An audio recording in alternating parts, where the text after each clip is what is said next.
அங்கீகாரத்தை திருக்கின்ற திருமிகு மாறன் அவர்களுக்கும் முதல் பிரதியை பெற்று இங்கு ரொம்ப வேகமா புத்தகத்தில் இருக்கிற எல்லாருக்கும் சென்று சேரும்படி சொல்லி அமர்ந்திருக்கிற திருமிகு ரங்கராஜ் பாண்டே அவர்களுக்கும் இந்த புத்தகத்தை ஒரு முறை அல்ல பல முறை என்னோடு இருந்து வாசித்து இன்றைக்கு வரவேற்புரை நல்கி அமர்ந்திருக்கிற ராஜேஸ்வரி அவர்களுக்கும் இந்த உங்களுடைய அறிக்கைகள்லாம் ஏன் நாங்க தொகுத்து புத்தகமா போடக்கூடாது என்று கேள்வி எழுப்பி இந்த நிகழ்வுக்கு காரணமாக இருக்கிற செய்தி அழையின் பதிப்பாசிரியர் டேனியல், ஜெனிஃபர் இருவருக்கும் எனது வணக்கத்தை சொல்லி இந்த அரங்கில் மாலன் அவர் சொன்ன மாதிரி எல்லா நிகழ்விலும் தொகுத்து வழங்குகின்ற அமுதம் சூர்யா,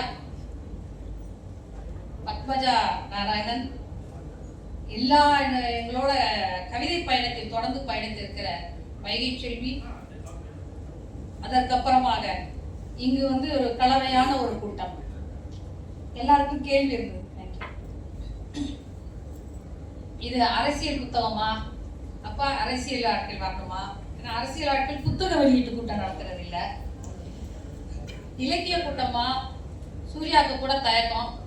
இது எதுலையாவது நீ போட்டுட்டு நான் பேசிட்டு அப்புறம் என்னை பேஸ்புக்ல கழுவி ஊத்திடுவாங்க, அதனாலதான் கற்பிச்சட்டை போட்டவங்க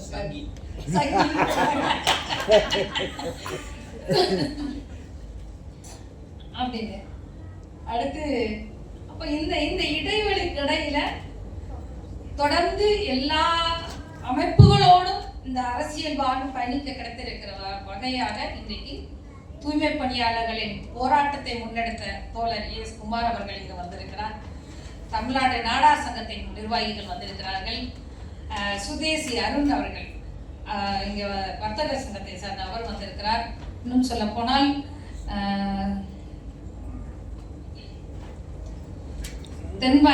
தென்மண்டல சான்றோ தர்ம பரிபாலன சங்கத்தின் தலைவர் அவர்கள் வந்திருக்கிறார்கள். நிகழ்ச்சியில என்னைய ஒரு அரை மணி நேரம் இந்த கான்ட்ரவர்சி ஓடிட்டு இருந்த நேரத்துல எப்படியாவது திலகமாமா வார்த்தையை பிடிச்சிட மாட்டோமான்னு கிளம்பி 2 நாள் தங்கி இருந்து மிகப்பெரிய ஒரு பெரிய வீடியோ எடுத்து நிறைய பேசுவது பொருளாக்கிய அச்சயா, இப்படி எல்லா தரப்பில் இருந்தும் பாட்டாளி மக்கள் கட்சியினர் என்று எல்லா தரப்பிலிருந்தும் இங்கு வந்திருக்கிறார்கள். கொஞ்சம் குழப்பமா இருந்தது. யாருக்கு பேச போறோம்? இலக்கியவாதிகளுக்கு பேச போறோமா, அரசியல் கலைஞர்களுக்கும் பேச போறோமான்னு. ஆனா திலகமாமா இந்த ரெண்டிலும் கலந்து நிற்பவர் தான். இன்னும் சொல்ல போனால் இலக்கியத்தில் இருந்து அந்த சொல்லை விதையாக மாற்றுவதற்காக பயணத்தை எடுத்தது அரசியல் என்ற பயணம். எனவே இது ரெண்டும் எனக்கு வேறுபட்ட ஒன்றல்ல.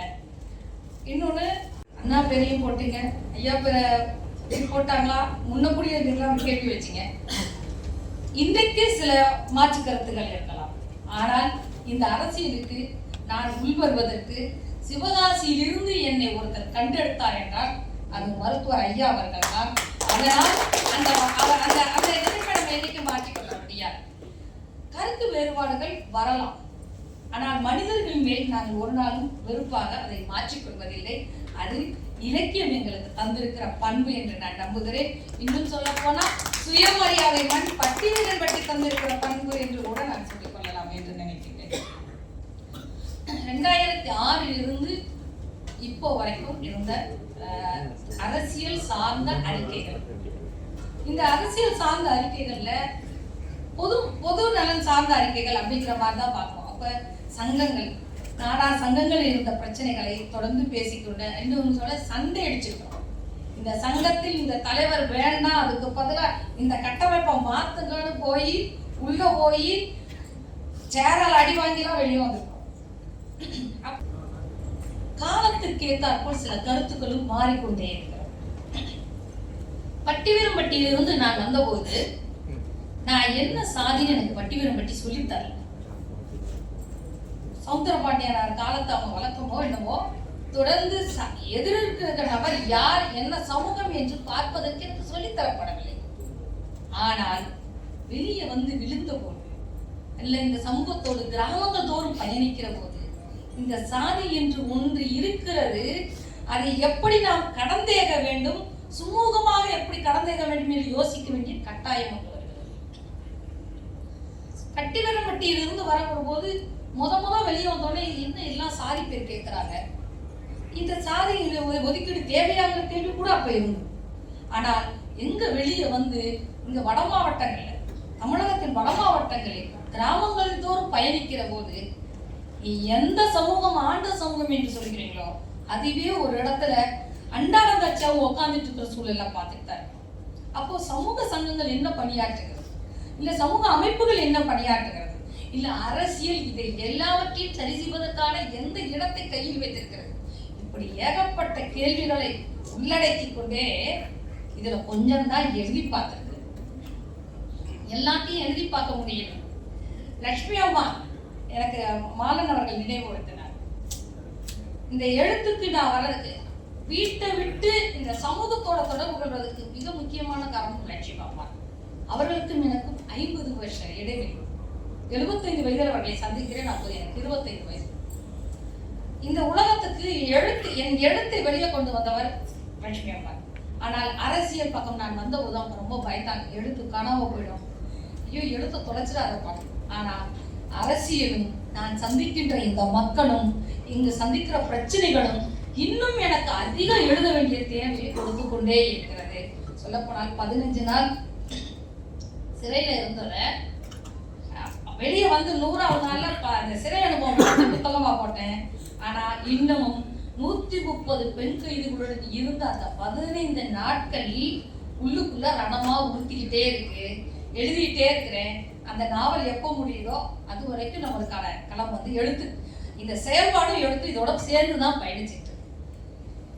அன்றைக்கு பேசின வார்த்தை இன்றைக்கு மாறி. இன்னொன்னு பாத்தீங்கன்னா அரசியல் அமைப்புகளை பேசியிருக்கோம். ஆனா என்னைக்குமே அந்த சம்பவத்தின் மேல் எந்த குற்றம் இருக்கோ அதை மட்டும் தான் நான் பதிவு பண்ணியிருக்கேன். சம்பவத்தினால் தான் ஒரு அரசியல் இயக்கத்தையும் குறை சொல்லியிருக்கிறோம்.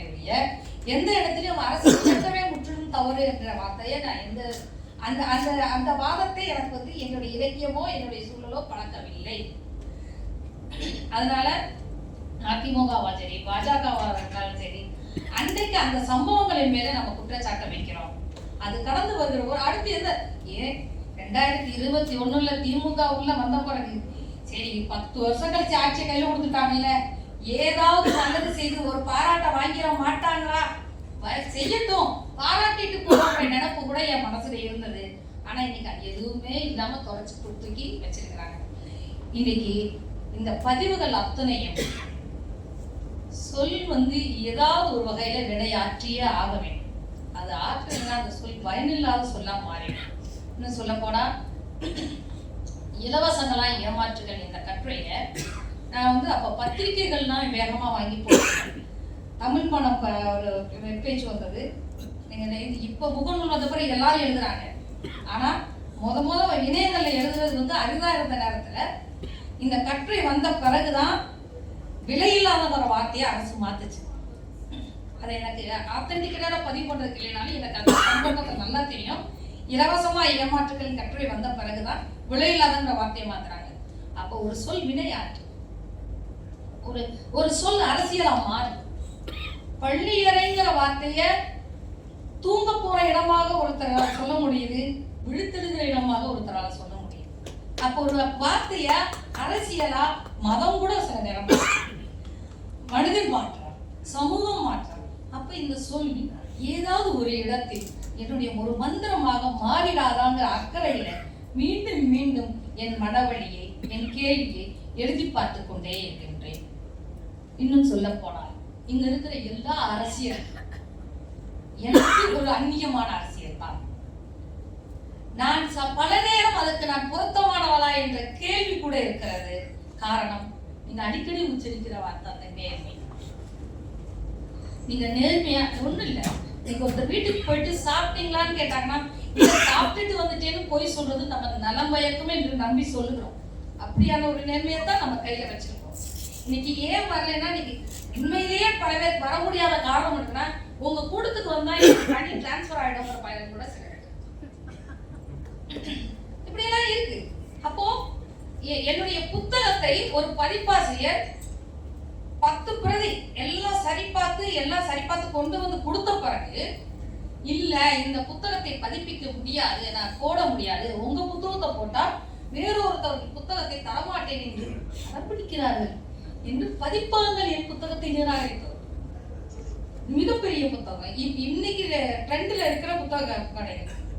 அப்போ இதையெல்லாம் யோசிக்கிற போது நான் சொன்னேன், எனக்கு நீ இதை போட்ட கருத்து பிடிக்கல, அதனால நான் இந்த புத்தகத்தை நிராகரிக்கிறேன் நீ சொல்லியிருந்தீங்கன்னா நான் ஹேட்ஸ் ஆஃப் சொல்லியிருப்பேன், அதை வந்து மதிச்சிருப்பேன்.